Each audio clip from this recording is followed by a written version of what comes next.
कर्पकविनायकं भजे महागणपते। एकदन्तं शूर्पकर्णं गजवक्त्रं महोधरं पीतवर्णं विनेत्रं च दन्तलड्डुकधारिणं पाशाङ्कुशधरं देवं ध्यायेत् सिद्धिविनायकम्। ओम श्री महागणपतये नमः। श्री सुब्रह्मण्य सहस्रनाम स्तोत्रम्। अस्य श्री सुब्रह्मण्य सहस्रनाम स्तोत्र महामन्त्रस्य ब्रह्मा ऋषिः अनुष्टुप् छन्दः। श्री सुब्रह्मण्यो देवता सरजन्माक्षर इति बीजं शक्तिधरोऽक्षर कार्तिकेय इति शक्तिः क्रौञ्चधारण इति कीलकं शिखिवाहन इति कवचं षण्मुख इति ध्यानं श्री सुब्रह्मण्य प्रसाद सिद्ध्यर्थे जपे विनियोगः। ओम सं ओंकारस्वरूपाय ओजोदराय ओजस्विने नमः। संहृताय इष्टसिद्धिदाम्ने भास्वररूपाय अंगुष्ठाभ्यां नमः। ओम रं षट्कोणमध्यनिलयाय षट्किरीटधराय श्रीमते षडाधाराय तर्जनीभ्यां नमः। ओम हं षण्मुखाय सरजन्मने शुभलक्षणाय शिखिवाहनाय मध्यमाभ्यां नमः। ओम नं विषाणुसंभवाय कवचिने कुक्कुटध्वजाय अनामिकाभ्यां नमः। ओम वं कन्दर्पकोटिदीप्तमानाय द्विषड्बाहवे द्वादशाक्षाय कनिष्ठिकाभ्यां नमः। ओम वं केटकधराय खड्गिने शक्तिहस्ताय करदलकरपृष्ठाभ्यां नमः। ओम शं ओंकारस्वरूपाय ओजोदराय ओजस्विने नमः। संहृताय इष्टसिद्धिदाम्ने भास्कररूपाय हृदयाय नमः।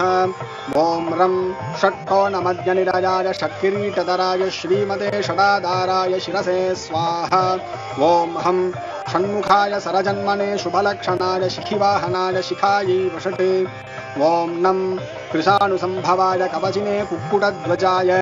कवचाय हुं। ओम वं कन्दर्पकोटिदीप्तमानाय द्विषड्बाहवे द्वादशाक्षाय नेत्रत्रयाय वौषट्। ओम वं केटकधराय खड्गिने शक्तिहस्ताय करदलकरपृष्ठाभ्यां नमः। अस्त्राय पट् भूर्भुवः सुवरोम् इति दिग्बन्धः। ध्यायेत् षण्मुखमिन्दुकोटिसदृशं रत्नप्रभाशोभितं बालार्कायुतषड्किरीटविलसत्केयूरहारान्वितं कर्णालम्बितकुण्डलप्रविलसत्कण्डस्थलाशोभितं काञ्चीकङ्कणकिङ्किणीरवयुतं शृङ्गारसारोदयम्। ध्यायेदीप्सितसिद्धितं शिवसुतं श्रीद्वादशाक्षं गुहं केटं कुक्कुटमङ्कुशं च वरदं पासं धनुश्चक्रकं वज्रं शक्तिमसिं च शूलमभयं दोर्भिर्धृतं षण्मुखं। ध्यायेत् चित्रमयूरवाहनशुभं चित्राम्बरालङ्कृतं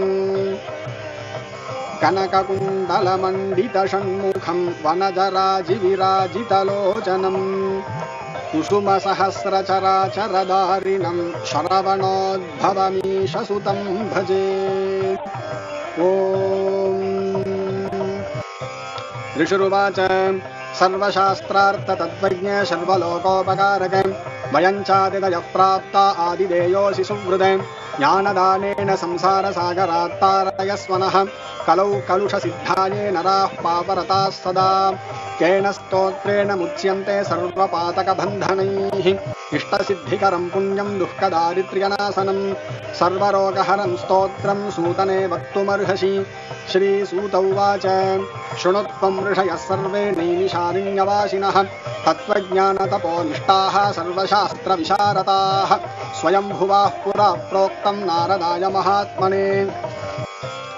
तदहं सम्प्रवक्ष्यामि श्रोतुं कौतूहलं यति। ऋषिरुवाच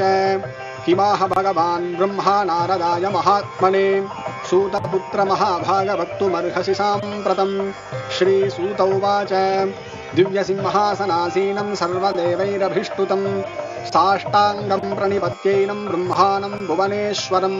नारदः परिबद्धश्च कृताञ्जलिरुपस्थितः। नारद उवाच लोकनाथ सुरश्रेष्ठ सर्वज्ञ करुणाकर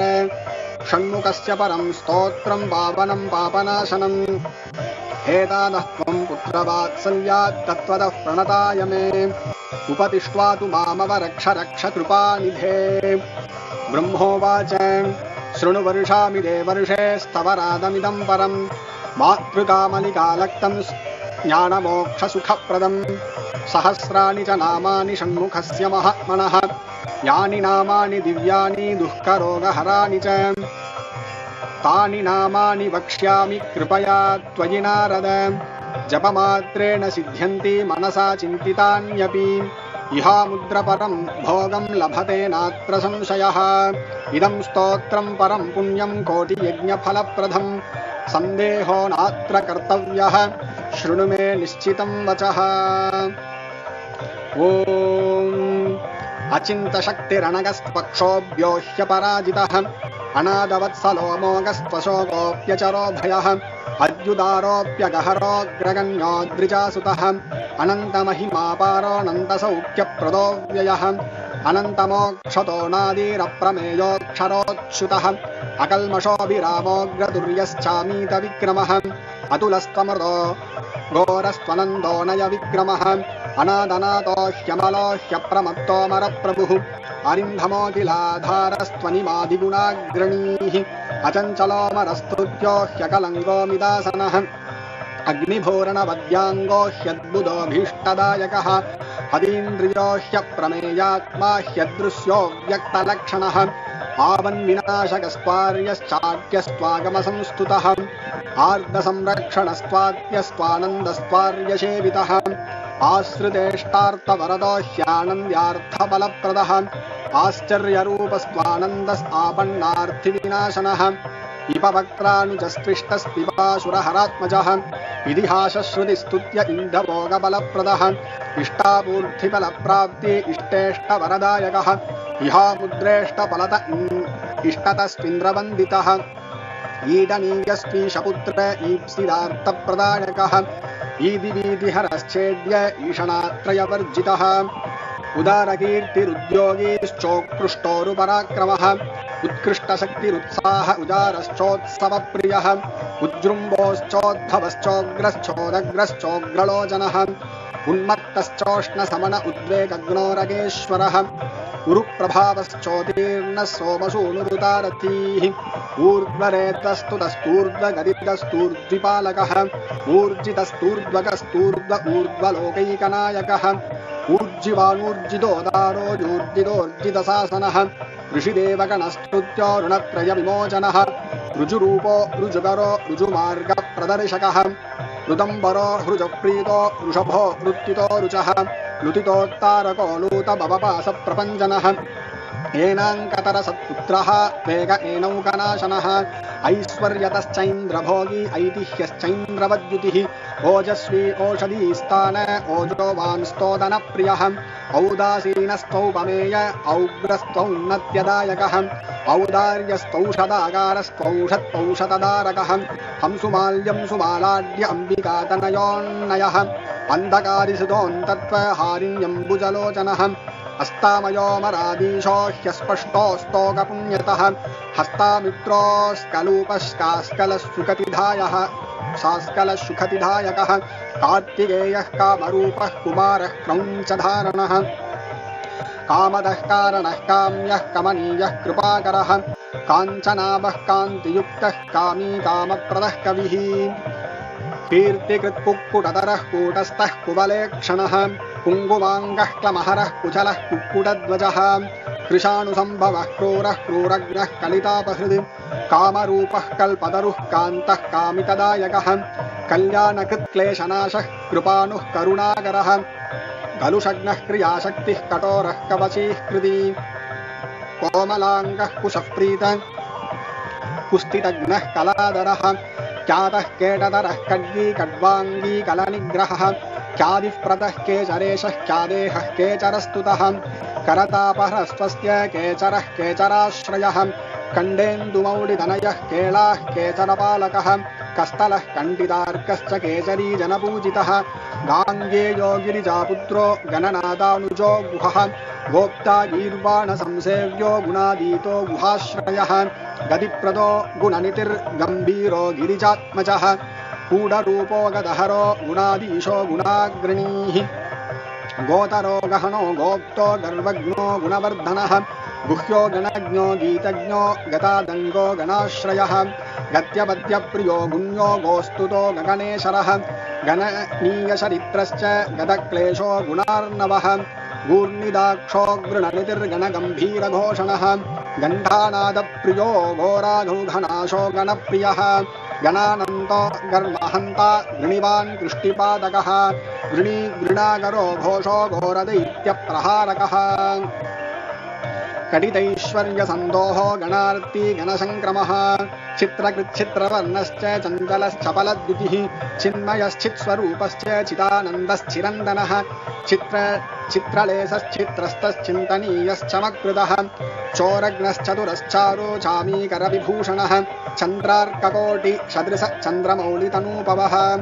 सादिताङ्गश्चन्महन्ता चेतिता किलपादकः चेतीकृततमः क्लेश चक्रीकृतमहायशाः चादिताशेषसन्तापः शरितामृतसागरः चन्नत्रैगुण्यरूपश्च चादेहश्छिन्नसंशयः छन्दोमयश्छन्नगामी छिन्नपापच्छविच्छदः जगत्तितो जगत्पूज्यो जगज्ज्येष्ठो जगन्मयः जनको जाह्नवीसूनुर्जिता मित्रो जगद्गुरुः जयी जितेन्द्रियो जयित्रो जरामरणवर्जितः ज्योतिर्मयो जगन्नाथो जगज्जीवो जनाश्रयः जगत्सेव्यो जगत्कर्ता जगत्साक्षी जगत्प्रियः जम्बारिवन्द्यो जगतो जगज्जनमनोहरः जगदानन्दजनको जनजाड्यापहारकः जपाकुसुमसङ्कासो जनलोचनशोभनः जनेश्वरो जितक्रोधो जनजन्मनिबर्हणः जगतो जन्तुतापग्नो जितदैत्यमहाव्रजः जितमायो जितक्रोधो जितजम्बो जनप्रियः जञ्जानिलमहावेगो जरिताशेषपादकः जर्जरीकृतदैत्योगो जल्लरीवाद्यसम्प्रियः ज्ञानमूर्तिर्ज्ञानगम्यो ज्ञानी ज्ञानमहानिधिः टङ्कारनृत्यविभवः टङ्कवज्रध्वजाङ्कितः टङ्किताखिललोकश्च टङ्कितैनस्तमो रविः टम्बरप्रभवो डम्बो डमरुगप्रियः डमरोत्कटसन्नातो डमरोत्कटजाण्डजः डक्कानादप्रीतिकरो डालितासुरसङ्कुलः डौकितामरसन्दोहो डुण्डिविघ्नेश्वरानुजः तत्त्वज्ञस्तत्त्वगस्तीव्रस्तपो रूपस्तपोमयः त्रिमयो त्रिकालज्ञो त्रिमूर्तिस्त्रिगुणात्मकः त्रिदशेषस्तारकादिस्तापग्नस्तापशप्रियः तुष्टितस्तुष्टिकृस्तीक्ष्णस्तपोरूपस्त्रिकालवित् स्तोतास्तव्यस्तवप्रीतस्तुतिस्तोत्रस्तुतिप्रियः स्थितस्थायी स्थापकश्च स्थूलसूक्ष्मप्रदर्शकः स्तविष्टस्तविरस्थूलस्तानन्दस्थैर्यतस्थिरः दान्तो दयापरो दाता दुरितज्ञो दुराशतः दर्शनीयो दयाशारो देवदेवो दयानिधिः दुरादर्शो दुर्विगाह्यो दक्षो दर्पणशोभितः दुर्धरो दानशीलश्च द्वादशाक्षो द्विषड्भुजः द्विषट्कर्णो द्विषड्बाहुर्दीनसन्दापनाशनः दन्दशूकेश्वरो देवो दिव्यो दिव्याकृतिर्दमः दीर्घवृत्तो दीर्घबाहुर्दीर्घदृष्टिर्दिवस्पतिः दण्डो दमयिता दर्पो देवसिंहो दृढवृतः दुर्लभो दुर्गमो दीप्तो दुष्प्रेक्ष्यो दिव्यमण्डनः दुरोदरग्नो दुःखग्नो दुरितग्नो दिशाम्पतिः दुर्जयो देवसेनेशो दुर्ज्ञेयो दुरतिक्रमः दम्भोदृप्तो देवर्षिर्दैवज्ञो दैवचिन्तकः दुरन्तरो धनधरो धनतो दृष्टिवर्तनः धर्मेशो धर्मशास्त्रज्ञो धन्वी धर्मपरायणः धनाध्यक्षो धनपतिर्धृतिमान् धृतकैबिषः धर्महेतुर्धर्मशूरो धर्मकृद्धर्मवृद्धुवः दाताधीमो दाताधीमान् धर्मशाली धन्यो धुर्यो धृतवृतः नित्योत्सवो नित्यतृप्तो निर्लेपो निश्चलात्मकः निरवद्यो निराधारो निष्कलङ्को निरञ्जनः निर्ममो निरहङ्कारो निर्मोहो निरुपद्रवः नित्यानन्दो निरादङ्गो निष्प्रपञ्चो निरामयः निरवद्यो निरीहश्च निर्वन्द्यो निर्मलात्मकः नित्यानन्दो निर्जरेशो निस्सङ्गो निगमस्तुतः निष्कलङ्गो निरालम्बो निष्प्रत्यूहो निजोद्भवः नित्यो नियतकल्याणो निर्विकल्पो निराश्रयः नेता नितिर्नैकरूपो निराकारो नतीसुतः पुलिन्दकन्या रमणः पुरजित् परमप्रियः प्रत्यक्षमूर्तिः प्रत्यक्षः परेशः पूर्णपुण्यतः पुण्याकरः पुण्यरूपः पुण्यः पुण्यपरायणः पुण्योदयः परञ्ज्योतिः पुण्यकृत् पुण्यवर्तनः परानन्दः परतरः पुण्यकीर्तिः पुरातनः प्रसन्नरूपः पुण्येशः पन्नकः पापनाशनः प्रणतार्तिहरः पूर्णः पार्वतीनन्दनः प्रभुः भूतात्मा पुरुषः प्राण प्रभवः पुरुषोत्तमः प्रसन्नः परमस्पष्टः परः परिवृढः परः परमात्मा परब्रह्म परार्थः प्रियदर्शनः पवित्रः पुष्टितः पूर्ति पिङ्गलः पुष्टिवर्तनः पापहारी पासदरः ब्रह्मद्धासुरशिक्षकः पावनः पावकः पूज्यः पूर्णानन्दः परात्परः पुष्कलः प्रभवः पूर्णः पितृभक्तः पुरोगमः प्राणन्दः प्राणतः प्राणजनकः प्रविष्ट पावकोद्भवः परब्रह्मस्वरूपश्च परमैश्वर्यकारणः परार्थतः पुष्टिकरः प्रकाशात्मा प्रदापवान् प्रज्ञापरः प्रकृष्टार्थः पृथुः पृथुपराक्रमः फणीश्वरः फणिवरः फणामणिविभूषणः फलदः फलहस्तश्च पुल्लाम्बुलविलोचनः पुटच्छमितपापौकपणिराजविभूषणः बाहुलेयो ब्रह्मरूपो बलिष्ठो बलवान् बली ब्रह्मेश विष्णुरूपश्च बुद्धो बुद्धिमतां वरः बालरूपो ब्रह्मगर्भो ब्रह्मचारी बुधप्रियः बहुश्रुतो बहुमतिर्ब्रह्मण्यो ब्राह्मणप्रियः बलप्रमतनो ब्रह्मा बहुरूपो बहुप्रदः बृहद्बानुतनुद्भूतो बृहत्सेनो विलेशयः बहुबाहुर्बलः श्रीमान् बहुदैत्यविनाशकः बिलद्वारान्तरालस्थो बृहत्शक्तिर्धनुर्धरः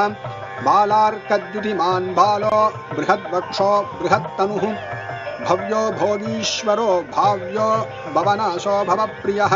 भक्तिगम्यो भयहरो भावज्ञो भक्तसुप्रियः भुक्तिमुक्तिप्रदो भोगी भगवान् भाग्यवर्धनः प्राजिष्णुर्भावनो भर्ता भीमो भीमपराक्रमः भूतितो भूतिकृद्भोक्ता भूतात्मा भुवनेश्वरः भावको भाग्यकृद्भेषो भावकोष्टो भवोद्भवः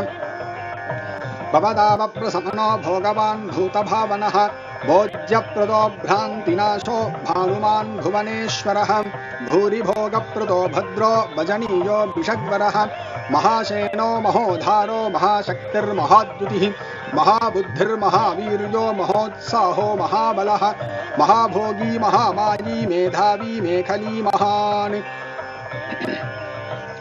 मुनिस्थितो महामान्यो महानन्दो महायशाः महोर्जितो माननिधिर्मनोरथबलप्रदः महाधयो महापुण्यो महाबलपराक्रमः मानतो मदितो माली मुक्तामालविभूषणः मनोहरा महामुख्यो महर्तिर्मुक्तिमान् मुनिः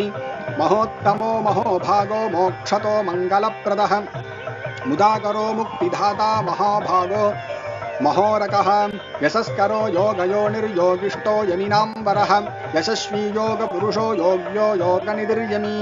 यदि सेव्यो योगयुक्तो योगविद्योगसिद्धितः यन्त्रो यन्त्रीश यन्त्रज्ञो यन्त्रवान् यन्त्रवाहकः यादनारहितो योगी योगीशो योगिनाम्बरः रमणीयो रम्यरूपो रसज्ञो रसभावकः रञ्जनो रञ्जितो रागैरुचिरो रुद्रसम्भवः रणप्रियो रणोधारो रागद्वेषविनाशनः रत्नार्चिरुचिरो रम्यो रूपलावण्यविग्रहः रत्नाङ्गदधरो रत्नभूषणो रमणीयकः रुचिकृत् रोचमानश्च रञ्जितो रोगनाशनः राजीवाक्षो राजराजो रत्नमाल्यानुलेपनः ऋग्यजुस्तामस्तुत्यो रजसत्त्वगुणान्वितः रजनीशकलारम्यो रत्नकुण्डलमण्डितः रत्नसन्मौलिसौभाग्यो रणन्मञ्जीरभूषणः लोकैकनाथो लोकेशो ललितो लोकनाशकः लोकरक्षो लोकशिक्षो लोकलोचनरञ्जितः लोकबन्धुर्लोकधाता लोकत्रयसमाहितः लोकचूटामणिर्लोकवन्द्यो लावण्यविग्रहः लोकाध्यक्षस्तु लीलावान् लोकोत्तरगुणान्वितः लोकबन्धुर्लोकनाथो लोकत्रयमहाहितः वरिष्ठो वरदो वैद्यो विशिष्टो विक्रमो विभुः विबुधाग्रजरो वश्यो विकल्पपरिवर्जितः विपाशो विकटातङ्गो विचित्राङ्गो विरोचनः विद्यादयो विशुद्धात्मा वेदाङ्गो विबुधप्रियः वचस्करो व्यापकश्च विज्ञानी विनयान्वितः विद्वत्तमो विरोधिघ्नो वीरो विकतरागवान् वीदबाहो विनीतात्मा वेदगर्भो वसुप्रदः विश्वदीप्तिर्विशालाक्षो विजितात्मा विपापनः वेदवेद्यो विधेयात्मा वीतदोषश्च वेदवित् विश्वकर्मा वीतपयो वागीशो वासवार्चितः वीरध्वंसो विश्वमूर्तिर्विश्वरूपो वराननः विशाखो विमलो वाग्मी विद्वान् वेदतरो वटुः वीरचूडामणिर्वीरो विद्येशो विबुधाश्रयः विजयी विनयी वेत्ता वरीयान् विरजो वसुः वीरघ्नो विज्वरो वेद्यो वेदवान् वीर्यवान् वशी वरशीलो वरगुणो विशोको वज्रधारकः सरजन्मा शक्तिधरश्शत्रुघ्नः शिखिवाहनः श्रीमान् शिष्टसुचिर्शुद्धः शाश्वतः श्रुतिसागरः शरण्यः शुभगः शर्मा शिष्टेष्टः शुभलक्षणः शान्तः शूलधरश्रेष्ठः शुद्धात्मा शङ्करः प्रियः शितिगण्डात्मजः शूरः शान्तितश्चोगनाशनः षण्माधुरः षण्मुखश्च षड्गुणैश्वर्यसंयुतः षट्चक्रस्थः षडुर्विघ्नः षडङ्गः श्रुतिपारकः षड्भावरहितः षड्गः षट्शास्त्रश्रुतिपादकः षड्वर्गदाता षड्ग्रीव षडरिघ्नः षडाश्रयः षट्किरीटधरः श्रीमान् षडाधारश्च षट्क्रमः षट्कोणमध्यनिलयः षण्डद्वपरिहारकः सेनानी शुभगस्कन्दः सुरानन्दः सधाङ्कतिः सुब्रह्मण्यः सुराध्यक्षः सर्वज्ञः सर्वदः सुखी सुलभः सिद्धितः सौम्यः सिद्धेशः सिद्धिसाधनः सिद्धार्थः सिद्धसङ्कल्पः सिद्धसाधुसुरेश्वरः सुभुजः सर्वदृक्सु साक्षी सुप्रसादः सनातनः सुतापतिः स्वयं ज्योतिः स्वयंभोः सर्वतोमुखः समर्थः सत्कृतिः सूक्ष्मः सुकोशः सुकतः सुहृत् सुप्रसन्नः सुरश्रेष्ठः सुशीलः सत्यसागरः सम्भाव्यः सुमनस्सेव्यः सकलागमपारकः सुव्यक्तः सच्चिदानन्दः सुवीरः सुजनाश्रयः सर्वलक्षणसम्पन्नः सत्यधर्मपरायणः सर्वदेवमयः सत्यः सदा मृष्टान्नदायकः सदापि सुमनः सत्ये सर्वविघ्नविनाशनः सर्वदुःखप्रशमनः सुकुमारः सुलोचनः सुग्रीव सुधृतिस्सार सुराराध्यः सुविक्रमः सुरारिघ्नः स्वर्णवर्ण सर्पराजसताशुचिः सप्तार्चिभुस्सुरवरः सर्वारुदविशारतः हस्तिशर्माम्भरसुतो हस्तिवाहनसेवितः हस्तचित्रायुधरो धृताको हसिताननः हेमभूषो हरिद्वर्णो